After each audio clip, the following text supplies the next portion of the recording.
Let's go back to Cape Town, still talking today about the medium-term budget. Athi Mtongana is a reporter at the City Hall in Cape Town, where the Finance Minister will speak to us today and tell us just which way the purse is going, ultimately. Athi, you are now with the spokesperson for Parliament, and I would imagine a lot of preparation has gone into this when you consider how much has had to change as a result of the fire in the precinct last year.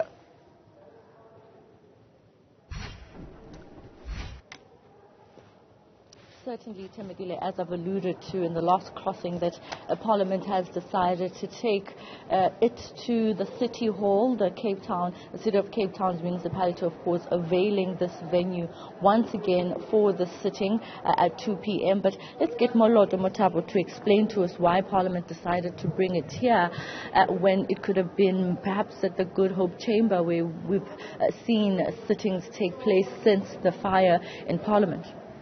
Yes, no, it is important that given the fact that COVID is gradually getting behind us, and there is a relaxation of the restrictions that we've seen over the last 2 years, that we also as Parliament move towards normalcy to ensure that the members of Parliament, as many as possible, from time to time, they come and attend important businesses of the institution like this in a physical form. So as you can see, this is a very sufficient capacity for all the members of Parliament of the National Assembly. And also, as you can see in the gallery, we are also gradually opening Parliament to the public after it has been closed for about 2 years. So it's very important in terms of fulfilling the constitutional imperatives, of public involvement in the business and decision-making process of the institution. And the medium-term budget policy statement is a very important tool,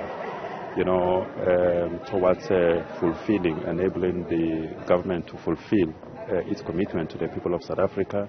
And it is a process that is very important, that it is done in a very inclusive manner, that the members of the public and various stakeholders that will be occupying this public gallery up here where we are, get involved, and they are able to be part as well of the work that Parliament is doing in conducting oversight over the commitments that government is making. It's interesting you mentioned the public gallery and opening up to members of the public. Who exactly are we expecting to be part of the gallery? We know obviously people from different institutions are present ordinarily when the Minister of Finance addresses the nation insofar as finances. Yeah. So there are a number of important stakeholders representing various institutions of the society. We have got the guests of the National Treasury, that are the guest list that is facilitated by the Treasury Department. So you will have your economists, you will have civil society organizations representatives, you will have a Chapter 9 institution, you will have all the critical boards of state entities also coming because this is a budget that affects them. There will be a number of announcements that directly affect them, and it's important that they are also here. So we are pleased really that from time to time, as we are moving towards rebuilding and restoring the damaged buildings of Parliament, moving towards ensuring that in due course the sittings of the National Assembly are having 100% presence physically of the members of Parliament, that we continuously allow Parliament to open so that the various stakeholders and members of the public are able to participate in these processes. So we are happy today that we are able to fulfill that. Quickly, as I let you go, so the logistics to have this here as opposed to having it in the Good Hope Chamber obviously mean the same kind of arrangements as the State of the Nation address. How far is Parliament with dealing with that report from the Department of Public Works with regards to assessing the damage, and for how long will you source the City of Cape Town Hall for sittings of this nature, given the fact that we're gradually coming out of the restrictions of the pandemic? Yeah. Well, the assessment with regard to the sections of the buildings of Parliament gutted by the fire has been concluded.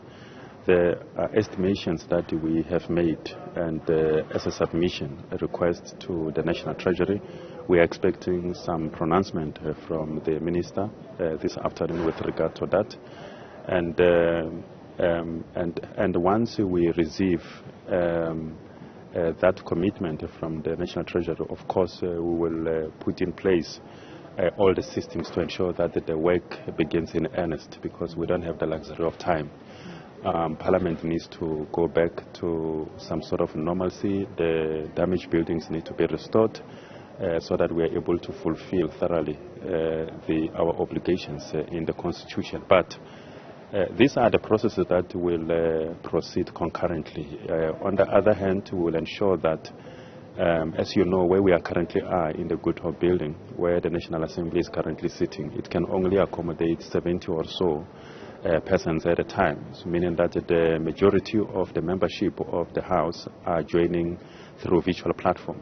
They have been calling members to say that we want to come back to Cape Town physically, all of us, so that we can be able to do our work properly. And that is what we are working towards, to ensure that we look for a suitable venue, that while we are busy rebuilding, we also have 100% physical presence of the members of Parliament, so that they can be able to thoroughly and properly fulfill their constitutional obligations. So all these things will take place concurrently. Thank you so much for your time. Moloto Motapa, the spokesperson of Parliament. It's interesting that he's mentioning that a National Treasury will be making pronouncements about the money that needs to go into the rebuilding of the building within the National Assembly that was gutted by the fire. So we'll be actually paying close attention to what the Minister of Finance, Enoch, Godongwana, will have to say about Parliament as an institution. Thank you very much for that. Just preparing myself there so I could match Athi. Thank you very much, Athi, reporting from Cape Town.